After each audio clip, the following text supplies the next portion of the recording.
Qu'est-ce qui avait envie d'être partagé aujourd'hui avec vous? Ce qui venait, c'était de changer notre regard. On est habitué de regarder ce qui se passe dans notre vie par notre regard d'être humain. Notre regard d'être humain qui est ici, sur Terre, dans cette matrice-là, dans tous les conditionnements qu'on connaît depuis toujours, dans les règles du jeu, où est-ce qu'on a l'impression qu'on est séparés de la source, qu'on est séparés les uns des autres. Dans les règles du jeu, où est-ce que quand on fait quelque chose, il y a toujours une conséquence. Qu'on est dans la dualité. Même les règles du jeu, que dans la façon que notre corps est fait, que notre inconscient est fait, plus on prend un chemin, plus on le répète, puis on reste coincé en loupe, dans les mêmes conditionnements, parce que c'est ça qu'on a enregistré dans notre cerveau, puis ça devient un chemin qui est tellement bien tapé que nos pieds y vont tout seuls.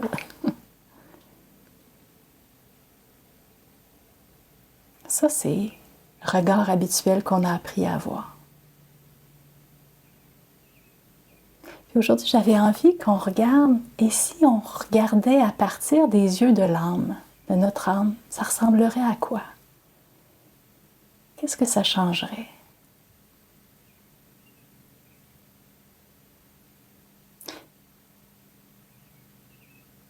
C'est sûr que quand on parle d'âme, ça peut être intéressant de le définir un peu. Chacun a sa perception de l'âme, hein, ces mots-là.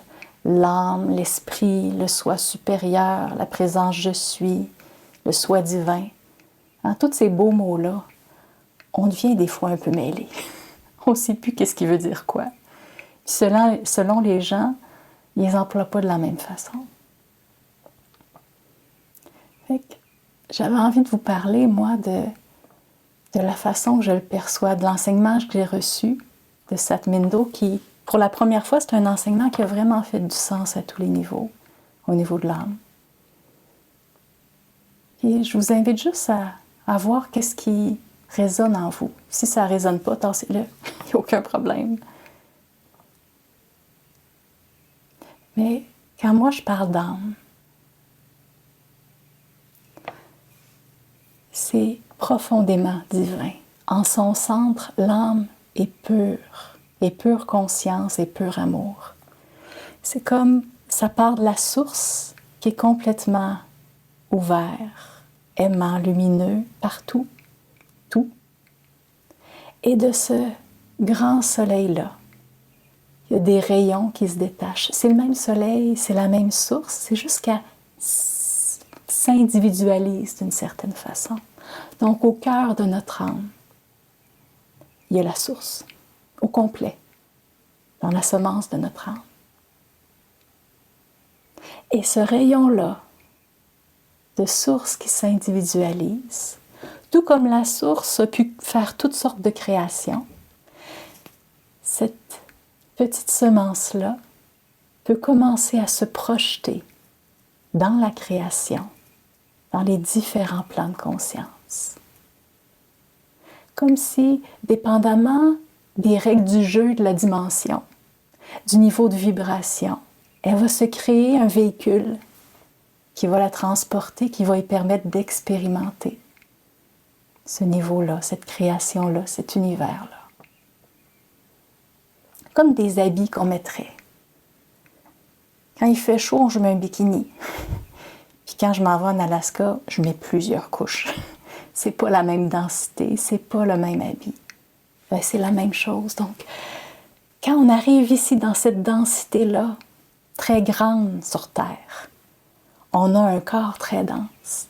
C'est une projection de notre âme avec amour, parce que toute création se fait par amour. C'est comme une densification de la conscience aimante. Et l'amour, c'est le mécanisme de création qui permet de le densifier et de créer ces véhicules-là. Et lorsque l'âme se projette dans ces différents plans de conscience, dans ces différentes expériences-là, va commencer à développer certaines habiletés, certaines couleurs, certains dons, mais aussi commencer à avoir certaines blessures qu'elle va emporter avec elle. Pas au cœur de ce qu'elle est. Non, jamais ça ne peut pas être transformé, ça ne peut pas être attaqué.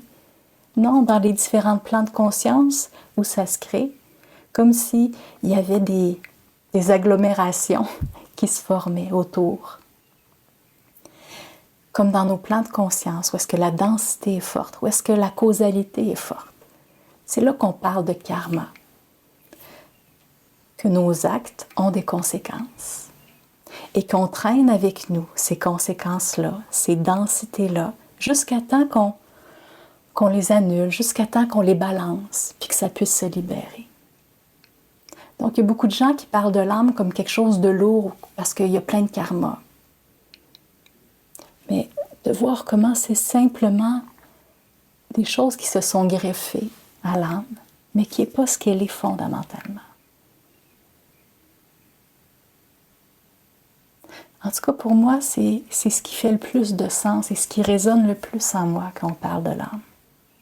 Et quand je me connecte à l'âme, je me rappelle la première fois que j'ai vraiment senti que c'était l'âme qui était là. C'était tellement doux, c'était comme une caresse à l'intérieur de moi, partout qui m'a traversée. Je fais « Wow, c'est quoi ça? » Et là, ça m'a dit « Ah, c'est mon âme qui vient me dire bonjour, qui se connecte. » Je fais « Oh, OK. » Vous voyez, c'est un senti, c'est une expérience, ça aurait pu être complètement autre chose. Moi, ça a été ça.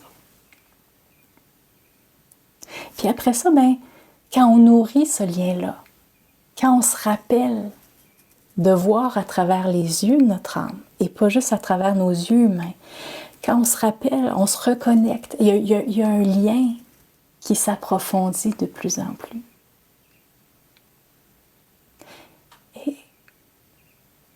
Et quand je me place au niveau de l'âme, il y a un amour tellement grand. En fait, mon être humain n'est pas capable de contenir tout cet amour-là, c'est trop. Et la machine ici n'est pas capable de tout le contenir.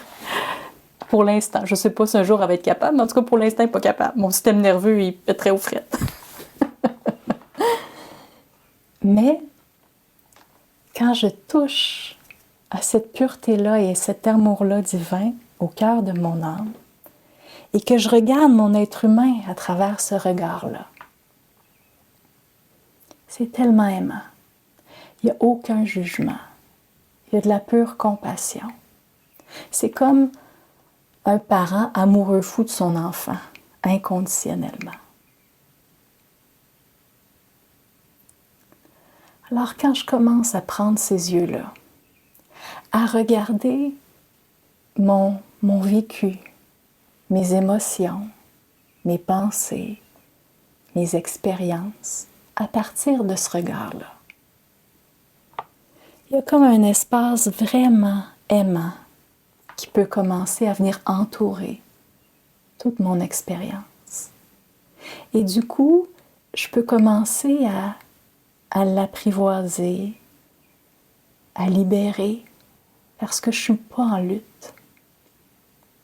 Mon petit moi, mon ego, il voudrait tout de suite se débarrasser de ce qui fait mal. Il dit « Hey, mon âme, viens donc me guérir ça. Viens donc chasser ça qui ne me fait pas du bien en dedans de moi. »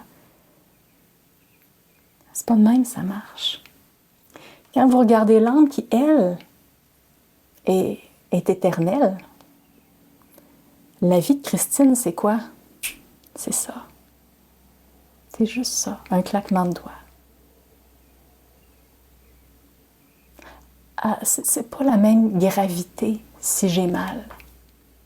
C'est pas le même objectif que l'âme a, que le petit moi a dans la vie.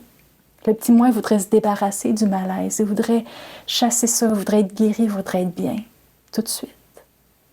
Puis c'est ce qui nous amène dans autant de luttes. Parce que l'âme, c'est elle qui nous amène les expériences, qui nous guide vers nos pas. Elle, son but, c'est une libération beaucoup plus profonde.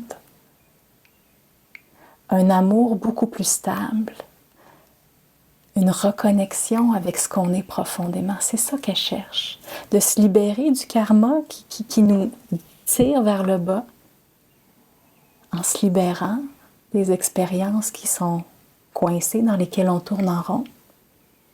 Puis en même temps, elle nous tend continuellement la main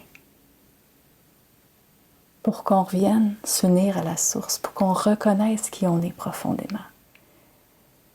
Donc, chaque expérience qui arrive,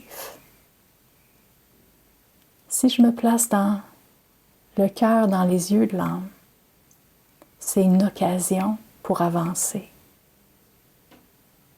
pour expérimenter, pour libérer ce qui est prêt à être libéré. Ça se peut que cette vie-là soit douloureuse. Ça se peut que l'âme, c'est ce qu'elle a choisi dans cette vie-là parce qu'elle a dit « Hey, moi, dans cette vie-là, là, je vais me libérer solide. Je vais en profiter. » Hein? C'est comme un bon timing là, dans l'histoire de l'humanité. Les consciences s'élèvent, il y a plein d'énergie, il y a plein de gens qui aident. On y va. On se fait une grosse vie avec des grosses choses pas faciles, puis on va passer au travers, puis on va clairer ça. Ça, c'est une âme courageuse. Bien courageuse. Même si quand on est dedans, on vit « ça se peut pas que j'ai choisi ça ». On dit « non, je peux pas avoir choisi ça, c'est bien trop poche, c'est bien trop difficile ». Mais votre âme est pas mal courageuse, puis oui, ça se peut qu'elle ait choisi ça. Elle n'a pas juste choisi ça, parce qu'elle vous envoie plein d'amour, puis plein de belles choses, puis plein de beaux moments aussi. Mais plus je me permets d'observer ce qui se passe à l'intérieur de moi, mes expériences, ma vie avec ce regard-là, ce qui se passe, c'est que je commence à moins lutter, moins chialer contre ce qui m'arrive, moins dire « Hey, c'est pas ça qui devrait se passer, c'est autre chose ». Plus je commence à voir les patterns dans lesquels je suis pris. C'est quoi les histoires qui se répètent? C'est quoi les chemins dans mon cerveau qui font que je répète toujours la même affaire? Tout comme je répète les mêmes enjeux de vie après vie parce que le karma reste poigné. C'est la même chose, c'est les mêmes règles. Dans mon cerveau, ça marche de la même façon. Donc, ça prend une autre perspective pour que je puisse tranquillement choisir autre chose. Amener plus de clarté, amener plus d'amour puis de compassion.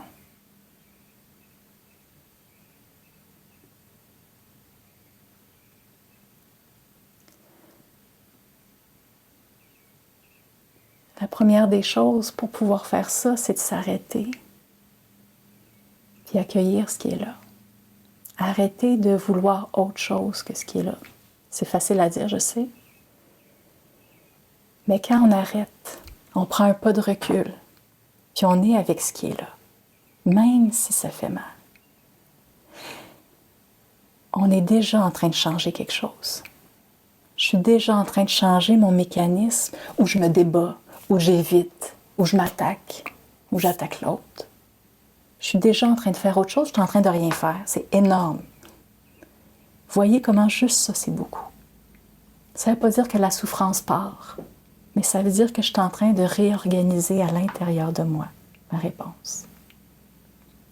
Et quand, en plus, je fais venir de l'amour puis de la compassion, je rajoute encore quelque chose qui amène plus de transformation. J'amène quelque chose qui fait du bien. J'amène quelque chose que cette partie-là de moi blessée a besoin. Quand on est dans une blessure, quand on est dans un conditionnement qui revient encore et encore, souvent il y a une partie blessée qui a besoin de quoi? Elle a besoin d'être sécurisée, d'être entendue, d'être aimée, d'être validée. C'est de ça qu'elle a besoin. Donc, quand je commence à m'arrêter et amener cette compassion-là, je suis en train de transformer. Je suis en train, couche par couche, à chaque fois que je le fais, d'amener un peu plus de douceur, de prendre soin un peu plus.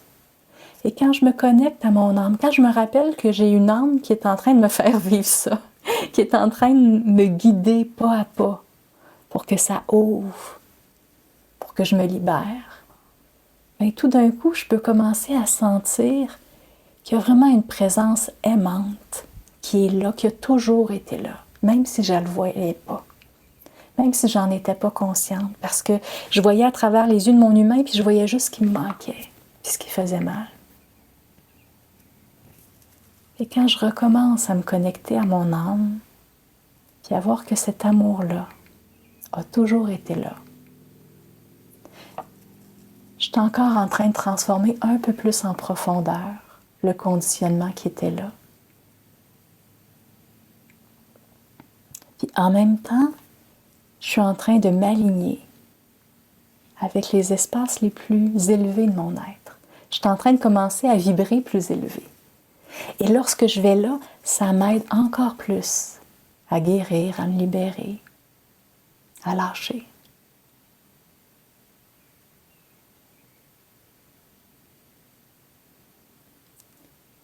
Ce que je vous raconte là aujourd'hui, c'est tout un processus.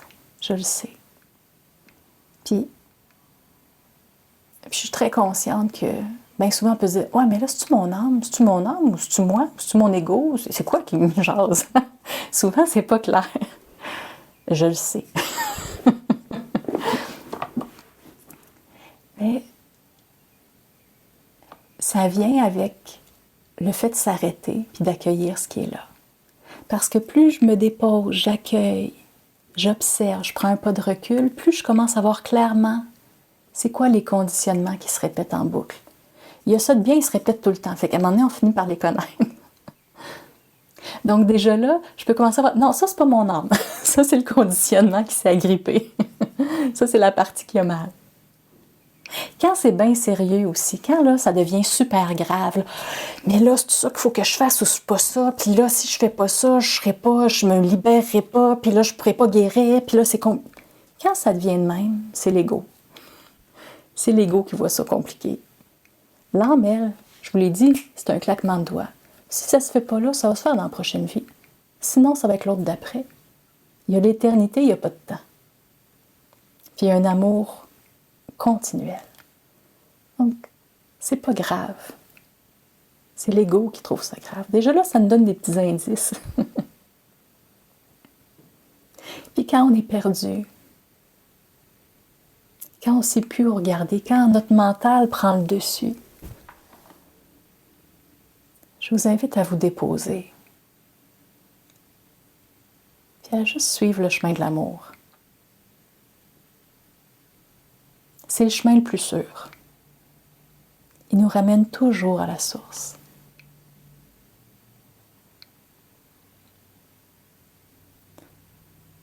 Commencez à aimer ce qui est là, à prendre soin de ce qui est là.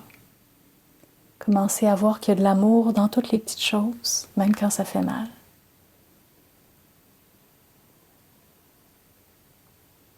Et tranquillement, c'est comme des petites pierres qu'on met sur le chemin.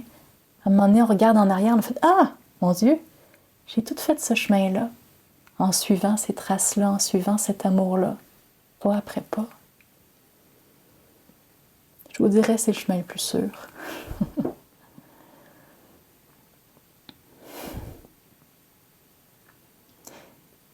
Mais parfois aussi, la conscience commence à s'ouvrir, ça commence à devenir plus clair, hein, nos mécanismes deviennent plus clairs, on connecte davantage à notre âme, ça fait du bien. Même si vous ne le sentez pas maintenant, la connexion est là pareil, puis à un moment donné, vous allez le sentir d'une façon ou d'une autre. Vous allez sentir que vous allez dans une direction, puis vous savez que c'est ça. Dans votre cœur, c'est joyeux, ben oui, c'est ça. Ben vous l'avez. Vous l'avez, ce mouvement-là de l'âme. Il vient de vous faire faire un pas en avant, puis vous venez de l'écouter. Puis des fois, on se dit, ben non, je le sentais tellement, puis finalement, ça fait tellement mal. Ben oui, ça ne veut pas dire que c'était pas le bon chemin. Peut-être que l'âme vous a amené là parce que c'était ça qu'il y avait à rencontrer pour pouvoir le transmuter, le transcender.